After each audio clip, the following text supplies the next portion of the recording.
Hello students, welcome to Chemical Kinetics part 4.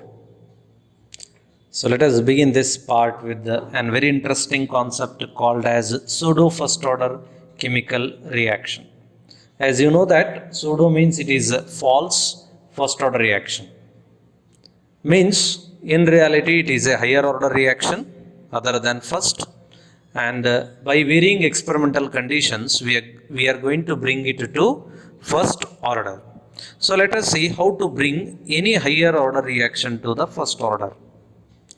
Students, by taking one of the reactants in large excess except other reactants in a chemical reaction, you can bring higher order to the first order. What happens when you take one of the reactants in large excess? Its concentration practically remains same or unchanged during the course of reaction. Hence, we can say with respect to that reactant, order is equal to 0.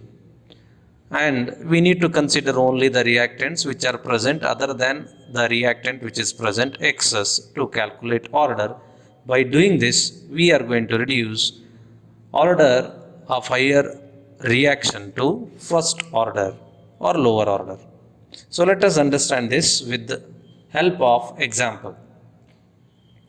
So pseudo first order reaction means order of reaction sometimes altered by changing reaction conditions. By taking concentration of one of the reagent in large excess, its concentration virtually remains constant during the course of chemical reaction, and order with respect to that reactant becomes 0.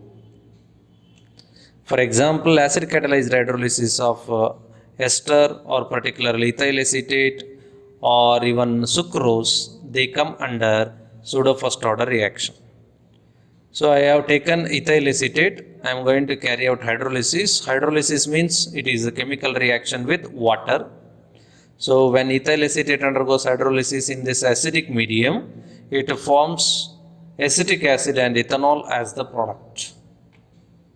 So initially let us take 0.1 mole of ethyl acetate and 100 moles of water. So we are going to take large excess of water. So we are going to make them react. When they react, 0.1 mole of ethyl acetate reacts, and here also 0.1 mole of water is going to react. What is remaining at the end? Ethyl acetate remaining is equal to 0, whereas water that is remaining is 99.9 moles. So whenever anybody say 99.9, we say it is equal to 100 only. So hence practically the concentration of water that is remained unchanged, hence now reaction becomes 0 order with respect to water, thereby decrease in overall order of the chemical reaction. So rate can be written as molar concentration of ethyl acetate to the power 1, water to the power 0. Why we have written 0? Because practically its concentration is not changing. Integrated rate constant equations. Integrated rate constant equation for 0 order reaction. So let us derive this. Students, as far as your examination is concerned, the integrated rate constant equation of 0 and first order reactions are very important. They ask for 3 marks. Please practice it and learn. Consider a 0 order reaction in which reactant R is going to give us the product P. Let R naught be the initial concentration when time t equal to 0 and R be the remaining concentration at given time t. So here I can write rate directly proportional to molar concentration. I can write rate is equal to K into molar concentration R to the power 0. 0 indicates it is a 0 order reaction. Similarly, I can write rate that is equal to rate of change of molar concentration with respect to time. Hence concentration decreases. I can write minus dr by dt. So equation 1 also indicates rate, equation 2 also indicates rate. So I can compare equation 1 with 2. So when I do that, I am going to get minus dr by dt is equal to K into R to the power 0. So anything to the power 0 is equal to 1. So let me do the modification. Minus dr by dt is equal to K, or dr is equal to minus K into dt. So let us do integration on either side. So when I do integration here, integration differentiation cancels, remaining is r, that is equal to integration differentiation cancels, remaining is t minus kt. Whenever we do integration, we need to write integration constant. Here I have written plus c. So next, our aim is to find out that integration constant c value by using initial conditions. So let us use the initial conditions. When time t equal to 0, when time t is equal to 0, here the center quantity becomes 0 and the remaining concentration is nothing but initial concentration. Time t equal to 0 means you have not yet started. So what is remaining concentration of reactant? It is nothing but its initial concentration. So hence what happens, C becomes equal to R naught and this quantity becomes 0. So when time t equal to 0, remaining concentration R becomes R naught and C becomes equal to R naught. Take it and substitute in equation 3.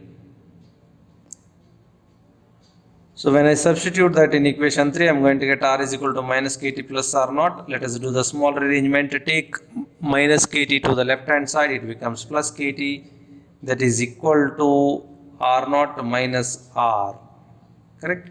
Or take T to the right hand side, then it directly enters to the denominator. K is equal to R naught minus R by T. It is a integrated rate constant or a specific reaction constant or velocity constant of zero order reaction. So equation 5 indicates what? Integrated rate constant equation of zero order reaction. Students, while deriving, we got one mathematical equation, R is equal to minus Kt plus R naught. It is of the form y is equal to mx plus c. See, y we are going to write the concentration and x-axis we are going to write the time. Negative symbol here indicates that a decrease in the slope value. So like this, here there is a decrease. Slope is equal to what? Slope is equal to minus k, intercept is equal to R naught. Similarly, for zero order reaction, rate versus concentration. Rate remains independent of concentration, means we are going to get a straight line parallel to the x-axis.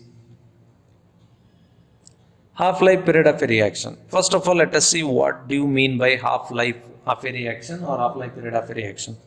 Half-life period of a reaction indicates the time required to reduce molar concentration of the reactant exactly half of its initial value. So half-life means what, students? It is the time required to reduce molar concentration of the reactant to exactly half of its initial value. So it is the time required to reduce concentration of the reactant to exactly half of its initial value is called as half-life period of a reaction.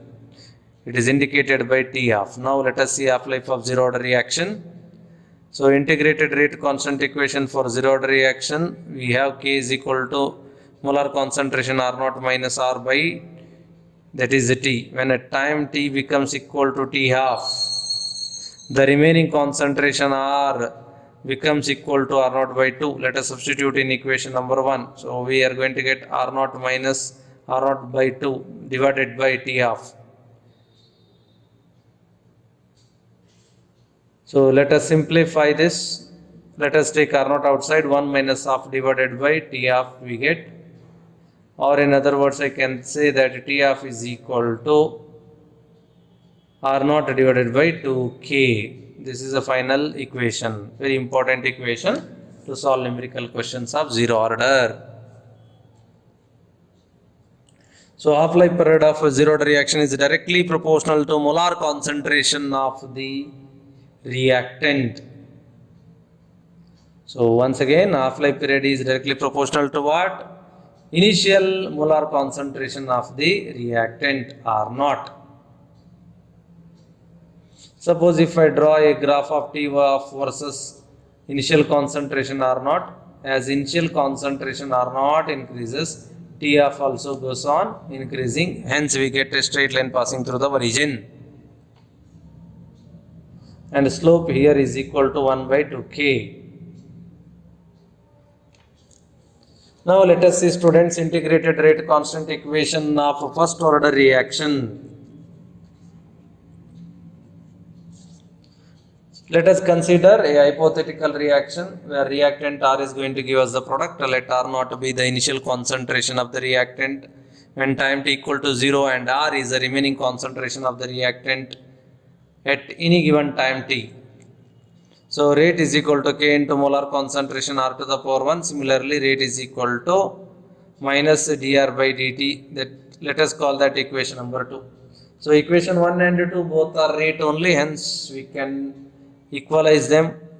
Minus dr by dt is equal to K into R to the power 1, or dr by R is equal to minus K into dt. Let us do integration on either side. So here you can see that integration of dx by x is ln x. Similarly, dr by r is ln r. Here integration and differentiation cancels. So what I should write, ln r is equal to minus kat plus c, where c is integration constant. Next our aim is to find out c by using initial conditions. When a time t equals to 0 initially. So when time t equals to 0, what happens? This minus kt becomes 0. And R becomes initial concentration before conducting the experiment, that is R naught. In other words, I can say that C becomes equal to ln R naught. So when time t equal to 0, remaining concentration ln R becomes equal to ln R naught. In other words, in the place of C, I can substitute now ln R naught. So ln R naught is equal to C. Let us substitute in equation 3. Ln R is equal to minus kt plus ln R naught. Or kt is equal to ln R naught minus ln R. It is ln A by B. So let us convert that one into log and write final equation. K is equal to 2.303 divided by T log molar concentration R naught divided by R. This is integrated rate constant equation of the first order.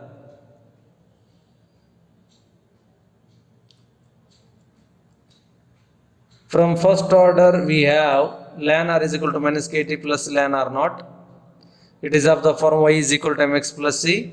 And suppose if I draw the graph by taking ln R along the y-axis and t along the x-axis, that is the time along the x-axis, I am going to get a straight line with the negative slope, means decreasing, with the intercept is equal to ln R naught and slope is equal to minus k. Ln R naught is intercept and slope is equal to minus k.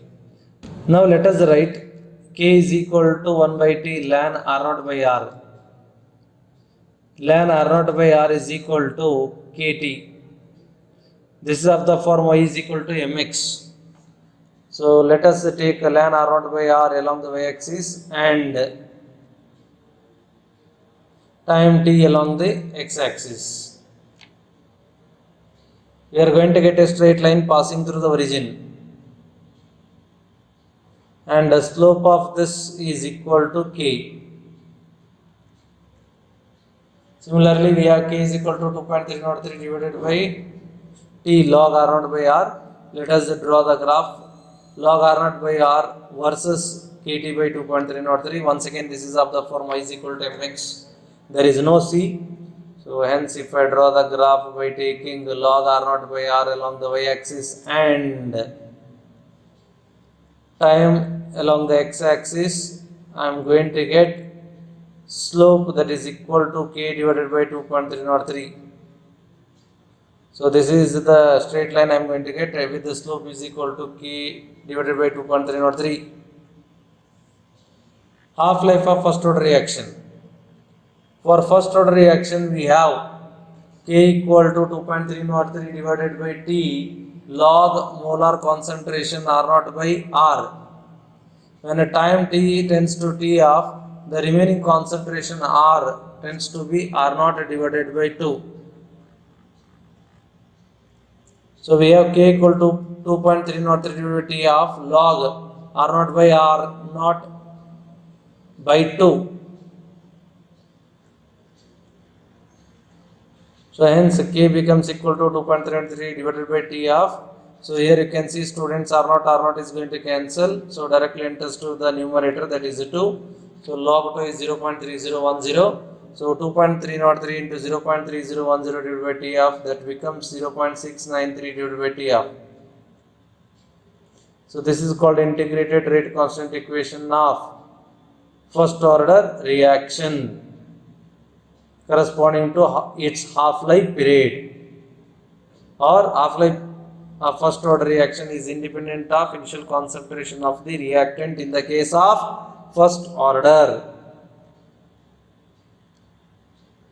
Let us draw the graph T of versus R naught. Here T of remains constant, unchanged with respect to initial concentration R naught. In general, half-life of nth order reaction is given as T of is directly proportional to R to the power 1 minus N. For zero order reaction, it is directly proportional to initial concentration. For first order reaction, it is independent of initial concentration. For second order, it is reciprocal of initial concentration. So T of versus zero order for first order, second order, and third and fourth order. See here, you can see that it is only in the case of first order T of is independent of the concentration, whereas it is directly proportional to the concentration in the case of other species. Integrated rate constant equation for gas phase first order reaction. Consider a first order gas phase reaction where A decomposes to form B and C. Let initial pressure be P0 atm. Decrease in the partial pressure of the reactant due to the reaction, let it be Px. So remaining pressure is P0 minus X. So whatever that decrease due to the chemical reaction, it comes under B and comes under C.